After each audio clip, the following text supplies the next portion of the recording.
เลยที่ดูมันแบบតាមការសង្កេតឃើញរបស់ខ្ញុំនៅក្នុងសង្គមខ្មែរបច្ចុប្បន្ននេះខ្ញុំឃើញថាទីផ្សាររបស់យើងមាន3ប្រភេទស្អីដែលខ្ញុំសម្គាល់ថាជាទីផ្សាររបស់អ្នកនយោបាយគឺពលរដ្ឋហ្នឹងហើយទំនួលរបស់ប្រជាពលរដ្ឋ3ប្រភេទអ្នកនយោបាយតែគេចង់ធ្វើនយោបាយនៅក្នុងស្រុកខ្មែរគឺមិនដែលមានគំនិតសម្រង់ការគិតរបស់ប្រជាពលរដ្ឋទេគឺមានគំនិតស្វែងយល់អំពីធាតុពិតដែលនៅក្នុងសង្គមខ្មែរហើយប្រើធាតុពិតនោះដើម្បីឆ្នៃឲ្យចេញជាប្រយោជន៍សម្រាប់ខ្លួនគេតែហ្មងអ្វីដែលខ្ញុំបានមើលឃើញជាទំនួល3នៅក្នុងបទអារម្មណ៍របស់ប្រជាពលរដ្ឋខ្មែរដែលអ្នកនយោបាយកំពុងតែធ្វើឲ្យស្របតាមដើម្បីបានជាកលក្ខណៈជាប្រយោជន៍ដល់ខ្លួនរបស់វានោះគឺទី1ច្រើនតែពួកចាស់ចាស់គាត់ច្រើនតែមានគំនិតគិតឃើញថាស្រុកខ្មែរតើតែមានចេះមានចុះទៅតើតែព្រះអង្គតើអិនអីបើអត់មានអញ្ចឹងទេអត់អាចដឹកនាំប្រទេសបានទេគាត់ច្រើនដំណើរដំណៃតែក្នុងមេរៀនសម្រាប់សម្គាល់បុគ្គលិកលក្ខណៈជាអ្នកដឹកនាំនោះវាអត់មានធាតុអញ្ចឹងសោះវាមានសុចរិតភាពវាមានជាបុគ្គលដែលមានទស្សនវិស័យបុគ្គលជាអ្នកដែលមាន talent ដែលមានឆន្ទៈបើថាបណ្ឌិតរបស់ខ្លួនទៅហើយលើកទង់ថាត្រូវហ្មងជាបុគ្គលដែលពូកែប្រើមនុស្សហើយអីអញ្ចឹងទៅវាជាធាតុសម្រាប់មេដឹកនាំតែប្រជាពលរដ្ឋខ្មែរគាត់អត់គិតអញ្ចឹងទេគាត់អត់ទៅជំនឿគាត់មានការសម័យទៅលើគាត់មិនជឿលើខ្លួនឯងទេគាត់ជឿទៅលើបុគ្គលនេះគឺជាកូននេះជាកូនអ្នកនោះព្រះអង្គជាចុះទៅគាត់គិតថាអញ្ចឹងទៅជាមនុស្សក្រុមទៅក៏ប៉ុន្តែអាគំនិតបែបហ្នឹងវាថយពីព្រោះអីវាមិនសច្ចៈវាត្រូវស្លាប់មុនអាយុមនុស្សដែលស្លាប់ទៅទៀតអញ្ចឹងមកក្រុមហ្នឹងគេកំពុងតែធ្វើនយោបាយតាមទំនោររៀបមកក្រុមអញ្ចឹងទៅមានមកក្រុមទៀតគាត់ថាគាត់ខ្ជិលពីព្រោះចាញ់បោកគេច្រើនហើយហុចទៅហុចមកណាគាត់ឆ្លៀតពេលដែលអ្នកនយោបាយឆ្លៀតរកប្រយោជន៍គាត់មិនដឹងជាសង្ឃឹមអីទៅលើនយោបាយគាត់ឆ្លៀតរកប្រយោជន៍មកផ្លែតនឹងទៅវិញទៅពួកហ្នឹងជាពួកមួយក្រុមហើយកំពុងតែពេញនិយមយើងសប្តាហ៍គឺធំហ្នឹងគឺមានចំនួនច្រើនណាស់ហើយមកក្រុមទៀតគឺក្រុមថាក្រុមអ្នកប្រជាធិបតេយ្យនោះក្រុមអ្នកចូលចិត្តបច្ចេកយោបល់ដែលគេនិយាយថាអូគេទៅក្រុមប្រជាធិបតេយ្យនោះអ្នកប្រជាធិបតេយ្យមិនដឹងជាគេយល់ខ្លួនគេប្រជាធិបតេយ្យយ៉ាងណាទេគឺគេថាខ្ញុំមិនលក់អត់ដំកតិរបស់ខ្ញុំទេខ្ញុំមិនចង់បានទេអំណោយគឺថាខ្ញុំសុខចិត្តស្លាប់រស់ហ្មងគឺគេចូលចិត្តបច្ចេកមតិរបស់គេទៅតាមភាពអភិជាដែលគេយល់របស់គេនឹងទៅគេធ្វើចឹងទៅអ្នកនយោបាយគេឃើញចំណុចអញ្ចឹងទៅគេឃើញនយោបាយស្លៀកឱកាសតាមរយៈ3ក្រុមហ្នឹងគ្រាន់តែទាញគ្នាឲ្យទៅមកក្នុងក្រុមហ្នឹងទេប៉ុន្តែទោះថា3ក្រុមហ្នឹងតាមទស្សនៈរបស់ខ្ញុំមិនយល់ថាត្រូវអត់ត្រូវពីព្រោះគេថាជនឆ្នើមគិតខុសទេហើយអ្វីដែលប្រជាពលរដ្ឋកំពុងតែគិតហ្នឹងគឺជាការគិតរបស់មនុស្សសម្បូរមិនមែនជាការគិតរបស់មនុស្សខុសគេទេអញ្ចឹងទោះថាយើងទៅគ្រាន់តែធ្វើការផ្គត់ចិត្តរបស់ប្រជាពលរដ្ឋសម្បូរអញ្ចឹងគឺត្រូវអត់ថារកត្រូវមិនឃើញទេក៏ប៉ុន្តែហេតុអ្វីអ្នកនយោបាយគេធ្វើនយោបាយអញ្ចឹងពីព្រោះគេអត់មានសមត្ថភាពទាញហើយវាមិនមានសុចរិតភាពក្នុងការទាញផងគេធ្វើនយោបាយតែឱកាសនិយមហ្នឹងគឺអញ្ចឹងហើយគេឆ្លៀតឱកាសធ្វើអញ្ចឹងតាមទស្សនៈរបស់ខ្ញុំសួរថាបើតាមគំនិតរបស់ខ្ញុំវិញខ្ញុំគួរធ្វើនយោបាយបែបណាខ្ញុំថាតម្រង់ការគិតរបស់ប្រជាពលរដ្ឋឲ្យត្រូវខ្ញុំធ្វើតែរឿងត្រូវអ្វីដែលខ្ញុំយល់ថាត្រូវខ្ញុំមានរបៀបគិតរបស់ខ្ញុំគឺថាខ្ញុំគិតម្នាក់ឯងជាមុនសិនថាតើទស្សនៈរបស់ខ្ញុំត្រូវអត់ខ្ញុំខ្លាចខុសខ្ញុំបានដើរជំនុំជាមួយមិត្តភ័ក្តិមួយចំនួនដែលខ្ញុំបានកើតគប់តាំងពីក្មេងរហូតដល់អាយុប៉ុណ្ណេះហើយខ្ញុំសម្គាល់បានថាបុគ្គលនេះជាបុគ្គលដែលមានសមត្ថភាពអាចពន្យល់អាចពិភាក្សាលើគំនិតលើទស្សនៈនឹងបានខ្ញុំលើកយកគំនិតខ្ញុំទៅពិភាក្សាម្ដងមួយជាមួយមិត្តភ័ក្តិខ្ញុំជាមួយមនុស្សដែលមានសមត្ថភាពក្នុងការយល់ដឹងជួនកាលខ្ញុំលើកជាក្រុមដើម្បីពិភាក្សាលើគំនិតនេះបើយើងយល់ថាត្រូវហើយយើងលើកទង់ហើយប្រជាពលរដ្ឋយើងមកឲ្យត្រូវតាមយើងចំពោះក្រុមទី1គំនិតរបស់ខ្ញុំយល់ថាមិនត្រូវនឹងវាយ៉ាងម៉េចខ្ញុំយល់ថាចិត្តតែបងប្អូនយល់ថាគាត់តែមានព្រះអង្គនេះព្រះអនុកូននេះកូនអនុពូជជេពូជចូលវាគ្មាននៅក្នុងភាពសម្រាប់កសាងសង្គមឡើយនៅក្នុងមេរៀនភាពជាអ្នកដឹកនាំគឺភាពជាបុគ្គលដឹកនាំប្រទេសហ្នឹងវាពុំមានភាពនោះឡើយគឺមានតែសុចរិតភាពសេចក្តីបដិញ្ញាចិត្តការបកកែប្រើមនុស្សទស្សនវិស័យអានឹងជាចិត្តសម្រាប់កសាងសង្គមហើយចិត្តអស់ហ្នឹងឲ្យតែមានចំពោះកូន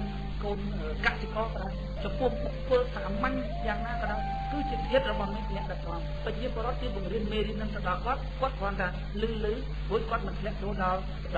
ចិត្តទេគាត់ទេគាត់គឺនៅសល់តែនៅលើអារម្មណ៍នៅលើវិញ្ញាណចិត្តរបស់គាត់ខាងលើហ្នឹងលើគាត់ភ្លេចបាត់ទៅគាត់ដល់ពេលគាត់ចាប់ដើមរើសគាត់ចាប់ដើមគិតពីណាទៅតាមគំនិតនឹងទៀតប៉ុន្តែគំនិតនឹងវាខុសអាពាក្យខុសហ្នឹងរស់មិនបានយូរទេនៅក្នុងសង្គមរស់បានយូរវាមានតែពាក្យពិតទេតែពេលឥឡូវឃើញស្បើយទៅដែរគំនិតហ្នឹងប៉ុន្តែធម្មតាបុគ្គលដែលដឹងរឿងពិតក្រោយគេប្រៀបដូចជាខ្លែងថាកុំមន់ចាំមើលចុះ ខ្លែងឆាបពុំមាន់មិនដែលឆាបអានៅខាងគៀកមេទេឆាបអានៅកតុយព្រោះអីបានឆាបអានៅកតុយពីព្រោះកតុយនោះវាបាត់យឺតបើគេប្រាប់ថាមិនកើតទេអញ្ចឹងគាត់អត់យកទៅពិចារណាទេគាត់យកចិត្តទៅខ្លាំងណាស់គាត់អត់មានយកឧបាទៅពិចារណាទេមកណាត់ថយតិចមកណាត់ថយតិចគាត់ចាំដឹងអាក្រោយគេនោះហ្មងមនុស្សណាដែលវាថាមានការបត់បែនយឺតដោយសារការតែគាត់មិនយកគូក្បាលទៅពិចារណាហ្នឹងគាត់ច្រើនតែចាំដឹងក្រោយគេគាត់ថាពុកពូតខោណាមកគាត់ចេះឋានៈទៅដល់ណាហើយតែគាត់បានទៅមកតម្លាក់ទៀតហើយគឺគាត់នៅនឹងទៀតនៅចាំតាមត្រៃយើងមើលនៅស្រុកគេបុគ្គលដែលចេះដឹងច្រើនជួនកាលគណៈបកនយោបាយថ្មីដូចថាទីនេះបង្កើតតាមណាត់ឈ្នះហ្មងព្រោះប្រជាប្រដ្ឋគេយល់ដឹងយើងមើលប្រជាប្រដ្ឋនៅក្នុងពេញបែរលឿនណាអានឹងគៀកក្បាលហ្នឹងប្រជាប្រដ្ឋដែលមានចំណេះដឹងច្រើនគាត់មានការពិចារណាច្រើនគាត់មិនមានទស្សនៈអីមួយងាប់សាលាគឺគាត់ប្រែប្រួលអញ្ចឹងហ្មងហើយតែគាត់ឃើញថាមិនកើតគឺគាត់ដូរមិនកើតគឺគាត់ដូរអញ្ចឹងហ្មងប៉ុន្តែបុគ្គលមួយដែលមានគំនិតងាប់សាលាអញ្ចឹងគាត់ត្រូវតែបុគ្គលដែលកាន់ក្រោយគេបុគ្គលអញ្ចឹងគួរណាស់ដូចណាគាត់ណាគាត់នឹងពីកន្លែងឆាប់ពលមកពីឆាប់ពីណាឆាប់ម្នាក់នៅក្រោយគេនោះពួកបត់អត់ទាន់គេនៅស្រុកគេជាប្រតិមានការជឿនលឿនគេអត់មានគិតថាថ្មីថាចាស់អីទេគេស្ដាប់ទស្សនៈវិភាគទាំងអស់ទៅបើថាត្រូវហើយមានប្រយោជន៍សម្រាប់គេគេខ្លះចូលខ្លួនអានឹងជាទស្សនៈរបស់បុគ្គលជឿនលឿនក្រុមទី2ជាក្រុមវត្តទៅហុចមកខ្ញុំយល់ថាម៉េចខ្ញុំយល់ថាវាផ្ទុយជាមួយនឹងលទ្ធិប្រជាធិបតេយ្យtrongចំណុចណាtrongចំណុចវាអត់មានការចូលរួមពីប្រជាប្រដ្ឋមិនចាំបាច់ដឹងឮអំពីគោលនយោបាយអំពីកត្តាកិច្ចរបស់ប្រជាប្រដ្ឋក្នុងការកសាងសង្គមទេគឺ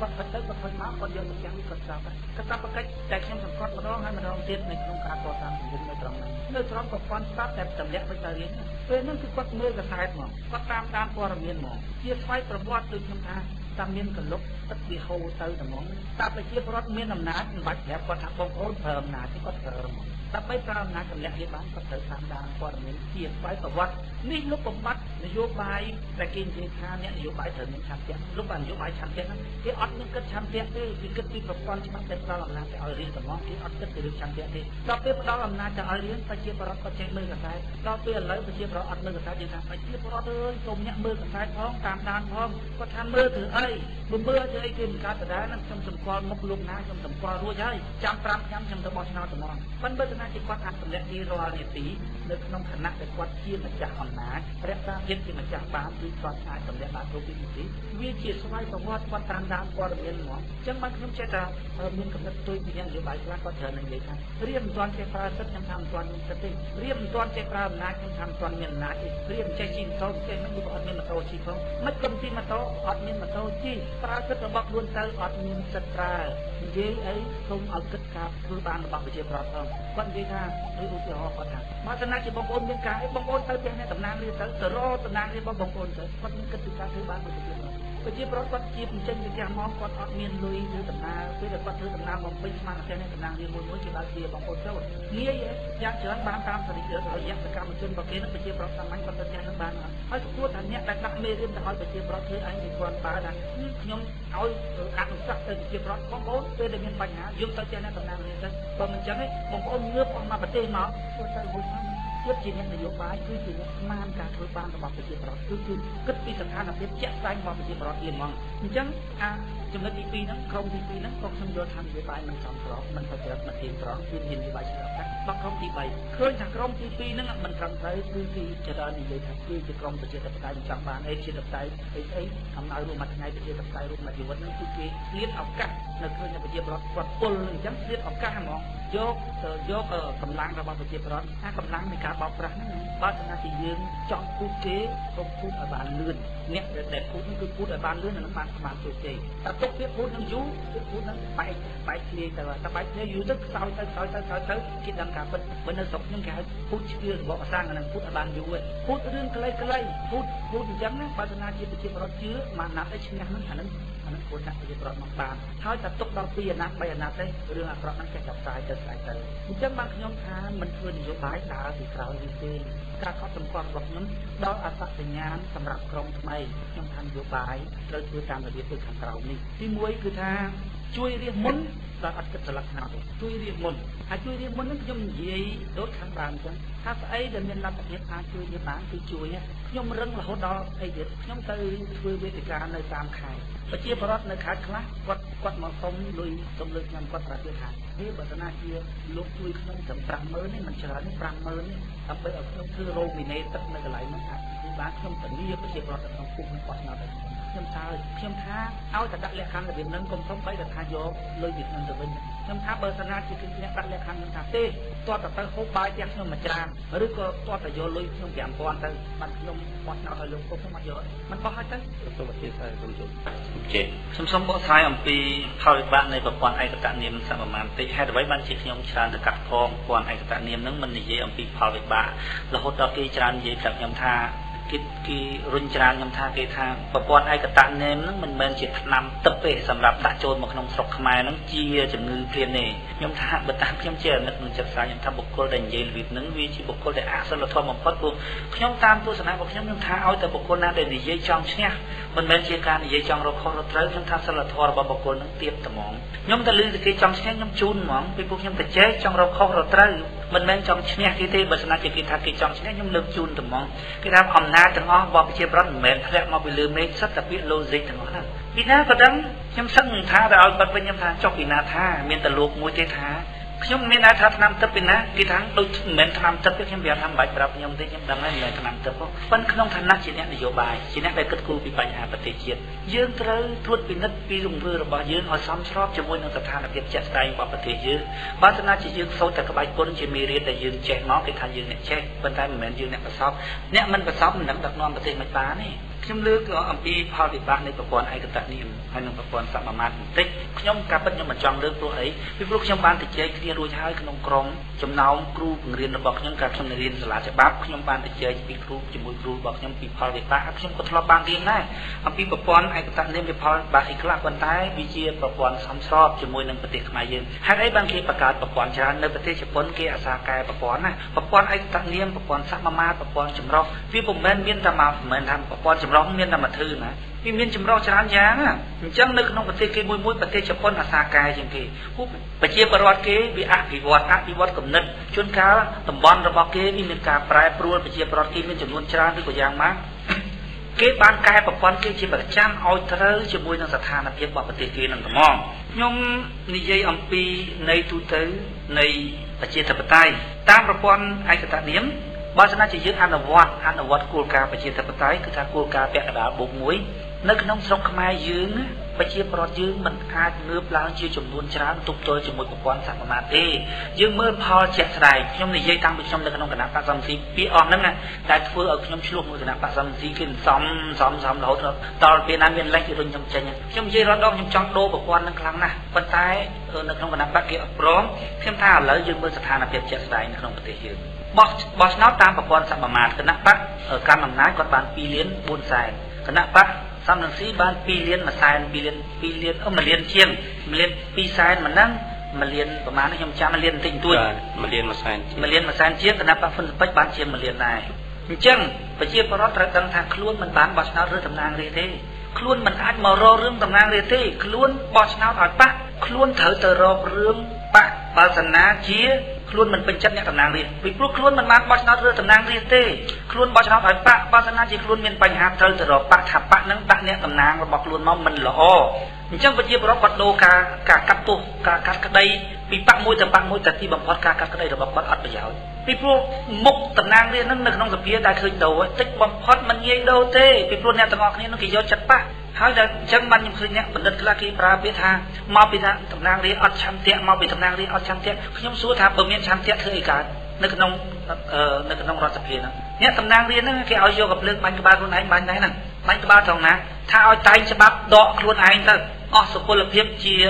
សមាជិករបស់គណៈបក្សអស់សុពលភាពអ្នកតំណាងរាស្ត្រដែរច្បាប់អញ្ចឹងក៏តែងដែរហ្នឹងហើយទៅពឹងតំណាងរាស្ត្រមិនបើតំណាងរាស្ត្រនោះជួយតែខ្លួនឯងមិនបានផងហ្នឹងខ្ញុំលើកឧទាហរណ៍ថាគាត់បន្ទូលនិយាយថាអ្នកតំណាងរាស្ត្រនៅក្នុងសភាហ្នឹងចេះតែធ្វើច្បាប់វាយខ្លួនឯងខ្ញុំថាមកពីអីមកពីកំភ្លើងភ្ជុំក្បាលថាមកពីអត់មានឆន្ទៈហ្នឹងខ្ញុំលើកឧទាហរណ៍ដូចជាចៅមួយចូលប្លន់ផ្ទះគាត់យកកំភ្លើងភ្ជុំក្បាលម្ចាស់ផ្ទះហើយមិនឲ្យម្ចាស់ផ្ទះហ្នឹងដើរវាយទូទៅដើរវាយតុកវាយក៏អីវាយចានវាយឆ្នាំងបែកអស់ទៅហើយម្ចាស់ផ្ទះហ្នឹងគាត់ចេះតែស្រែកប្រាប់ថាជួយខ្ញុំផងសង្គ្រោះខ្ញុំផងពួកអ្នកដែលឃើញឈរមើលពីក្រៅថា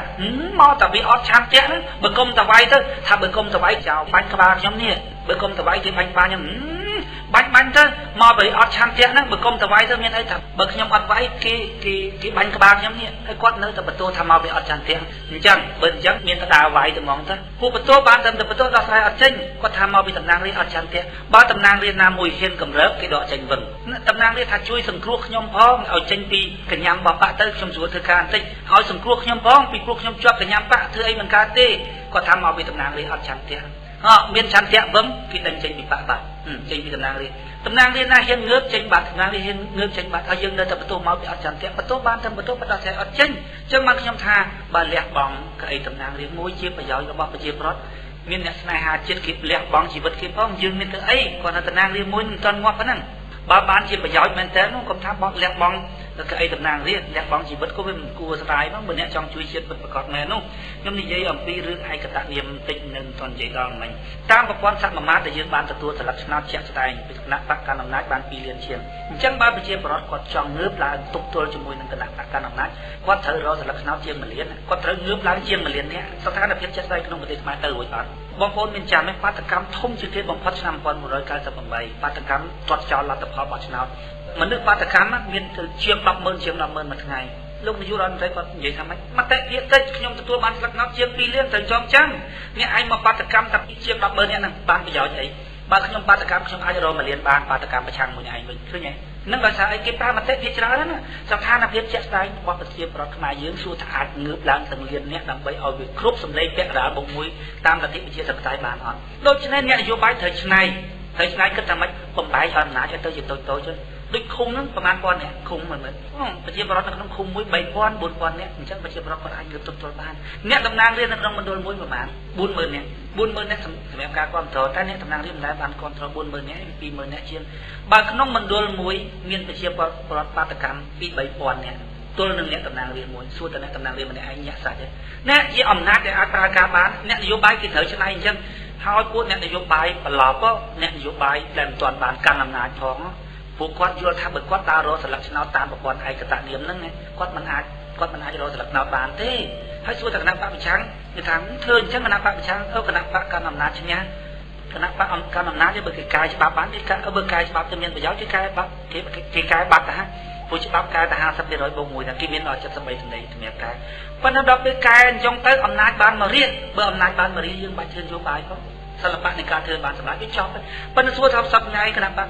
កាន់អំណាចគេលែងអត់លែងគេសុខចិត្តយកត្រឹម60ជាងទៅអីក៏បានដែរឲ្យតែត្រួតត្រាអ្នកតំណាងរាស្ត្របានប៉ុន្តែបើយកមក100ទៅអីប៉ុន្តែអំណាចទៅនៅលើរាស្ត្រគេយកទៅអីអត់យកទេស្ថានភាពជាក់ស្ដែងប្រទេសយើងអញ្ចឹងអ្នកនយោបាយត្រូវកែច្នៃយ៉ាងម៉េចឲ្យសមដូចនៅប្រទេសគេដូចនៅសហរដ្ឋអាមេរិកគេចង់បាតកម្មគាត់តែគេប្រកាសតាមរយៈបាតកម្មឡើងសឹក100គាត់តែដាក់ឡានម៉ូតូស្ទះតាមខ្នងគេធ្វើមិនចង់បានស្រុកខ្មែរយើងធ្វើបានទេនៅស្រុកគេប្រើប្រព័ន្ធសមាមាត្រស្រុកគេប្រជាពលរដ្ឋគេសមាមាត្រស្រុកខ្មែរប្រជាពលរដ្ឋខ្មែរហេតុអីបានជាគេបង្កើតប្រព័ន្ធច្រើនប្រភេទមានប្រព័ន្ធឯកតនាមមានប្រព័ន្ធចម្រុះយ៉ាងច្រើនប្រភេទមានប្រព័ន្ធសមាមាត្រតាំងពីការស្រាវជ្រាវរបស់ខ្ញុំមិនដែលឃើញប្រព័ន្ធសមាមាត្រនឹងប្រើនៅប្រទេសណាសុទ្ធទេខ្ញុំមិនដែលឃើញគេលោកខ្ញុំរៀនមិនទាន់ដល់មិនដឹងប៉ុន្តែការស្រាវជ្រាវរបស់ខ្ញុំអត់មានសោះសម្រាប់ស្រុកខ្មែរលេខសុទ្ធទាំងមកហេតុអីបានជាគេបើកឲ្យមានការប្រើប្រព័ន្ធច្រើនហ្នឹងថាឲ្យវាសមស្របជាមួយនឹងស្ថានភាពរបស់ប្រទេសយើងហើយចុះបើយើងប្រើប្រព័ន្ធសមាមាត្រ3អាណត្តិតែវានៅតែប៉ុណ្ណឹងនៅតែមិនប្រមដូរហ្នឹងអ្នកនយោបាយឆ្លៀតឱកាសខ្ញុំថាបើប្រជាពលរដ្ឋមិនមានការយល់ដឹងទេស្ទុះមិនជួយពីគេបោកទេនេះជាទស្សនៈរបស់ខ្ញុំនិយាយអំពីទស្សនៈត្រឹមត្រូវដែលគួរតែប្រើនៅក្នុងប្រទេសកម្ពុជាយើងឧទាហរណ៍ថានយោបាយត្រូវដើមចេញពីសុចរិតគេនយោបាយគេដើមចេញពីស្លឹកឆ្នោតគេថាធ្វើយ៉ាងម៉េចក៏ដោយឲ្យបានស្លឹកឆ្នោតមុនសិនចាំជួយរាជក្រោយណាគេប្រើពាក្យចឹងប៉ុន្តែដំណើរឆ្ពោះទៅរកអំណាចគេបានប្រឡប់រាជគឺប្រឡប់ធនធានសម្រាប់កសាងសង្គមនេះអាខួរក្បាលហ្នឹងសំខាន់ណាស់តួខ្លួនមានសំខាន់អីមនុស្សធ្វើតាមការគិតប្រឡប់អាការគិតទៅដូចឧទាហរណ៍ថានយោបាយបានស៊ីបងប្អូនបន្តិចទៀតគេអោបគ្នាអ្នកនយោបាយអញ្ចឹងយើងទៅគិតអីណានយោបាយសិបប្រឡប់អញ្ចឹងវាជ្រាបចូលដល់ក្នុងខូបបាប្រជាប្រដ្ឋគាត់វិញទាំងអស់ទៅបើវិញគិតកសាងសង្គមទៅកសាងអីបានបើក្រុមប្រឆាំងវិញគាត់ចូលចិត្តនិយាយផ្លាស់ធ្វើមិនក៏ដល់ថាអូខ្ញុំមកកំពុងតែប្រជុំនៅទីនេះឥឡូវគេតាមខ្ញុំមកខ្ញុំមិនអាចប្រាប់កន្លែងប្រជុំបានទេគាត់បំផ្លើបំផ្លោមឃើញទេវាបាត់អាភាពសុចរិតហើយប្រជាប្រដ្ឋបែងចែកគ្នាគ្រប់គ្រងគាត់ស្អប់មិនស្អប់អំពើអាក្រក់ឯងគាត់ស្អប់មនុស្សអញ្ចឹងបើឃើញអំពើអាក្រក់ដែលក្រុមគាត់ធ្វើឲ្យតែបានប្រយោជន៍មកក្រុមគាត់ប្រជាពលរដ្ឋហ្នឹងគាត់គ្រប់គ្រងទៅទៀត ណែអញ្ចឹងបានខ្ញុំថាអារឿងពីគេបោកដោយលោកពូនៅសនគាត់និយាយមិនថាមកពីអ្នកនយោបាយហ្នឹងលមោបអំណាចជាតិឱកាសនយោបាយលៀបសការៈអីហ្នឹងថាវាត្រូវហើយរឿងគេហ្នឹងប៉ុន្តែរឿងដោះស្រាយបើយើងនៅតែល្អូថាពួកហ្នឹងអញ្ចឹងនៅតែអញ្ចឹងចេញមិនរួចយើងត្រូវល្អូមកខាងរាជវិញណាពីព្រោះអីរាជគាត់ទៅសំណូមពរគេឲ្យឈប់ធ្វើអញ្ចឹងនៅពេលដែលគេឈប់ធ្វើអញ្ចឹងវាដាច់ប្រយោជន៍គេត្រង់ខ្លួនគាត់កែខ្លួនគាត់ដើម្បីប្រយោជន៍ខ្លួនគាត់មិនកែផងឲ្យគេទៅកែខ្លួនគេដើម្បីដាច់ប្រយោជន៍គេទៅរួចអត់អញ្ចឹងបានជាទស្សនៈរបស់ខ្ញុំថាបន្ទោសរីហើយថាមកតែពីអ្នកហ្នឹងមកពីអ្នកមិនមានសុចរិតភាពអ្នកគ្រប់គ្រងមកជំនាញមិនហើយបានជាបាយគ្នាបើអ្នកដូរទីផ្សារអ្នកនយោបាយហ្នឹងមកតែប្រែទីផ្សារហើ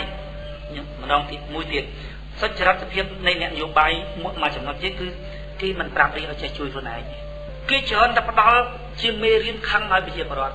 មេរៀនដែលត្រឹមត្រូវសម្រាប់ប្រជាពលរដ្ឋក្នុងប្រទេសមួយកសាងប្រទេសបានគឺប្រជាពលរដ្ឋចេះជួយខ្លួនឯងខ្ញុំលើកឧទាហរណ៍ច្រើនដងច្រើនលើកច្រើនសារហើយថាទូកមួយវាអុំទៅលឿនមិនមែនម្នាក់នោះបកកែអុំទេគឺប្រជាពលរដ្ឋនៅលើទូកនោះគាត់បកកែអុំមិនមែនដាក់មកអូសទេបើប្រជាពលរដ្ឋគាត់មិនអុំទៅវាអត់រួចប៉ុន្តែអ្នកនយោបាយសប្តាហ៍គាត់អត់ទេគាត់អត់ដែលបញ្យល់ប្រជាពលរដ្ឋឲ្យយល់ពីបញ្ហានេះគាត់ប្រើម្ដងហើយម្ដងទៀតគាត់និយាយថាពីរឿងអ្នកដឹកនាំមិនល្អបានប្រជាពលរដ្ឋអញ្ចឹងមកបានប្រទេសយើងអញ្ចឹងមេដឹកនាំល្អបានប្រទេសយើងអញ្ចឹងតែខ្ញុំនិយាយរាល់ដងថាបើបានមេដឹកនាំល្អបានក្បាលសេះណារត់ទៅលឿនណាបើជើងសាច់ជ្រូកប្រជាពលរដ្ឋជើងជ្រូករត់ទៅខ្ញុំសូមកាត់ខាងហ្នឹងតិចលោកថាអ្នកនយោបាយឬក៏បណ្ឌិតមួយចំនួនច្រើននិយាយថាប្រទេសមិនរីកចម្រើនដោយសារអ្នកនយោបាយប៉ុន្តែប្រជាពលរដ្ឋភាគច្រើនក៏ថាអញ្ចឹងដែរជាពលរដ្ឋក៏ថាដើម្បីឲ្យប្រទេសស្រួលអាស្រ័យលើអ្នកនយោបាយដោយគាត់ប្រៀបធៀបថាអ្នកនយោបាយដូចជាតកង់ឡានអញ្ចឹងបើគាត់បើកឲ្យធ្លាក់ជ្រោះបើគាត់បើកលើផ្លូវល្អប្រជាពលរដ្ឋក៏គាត់យល់ឃើញបែបហ្នឹងដែរបា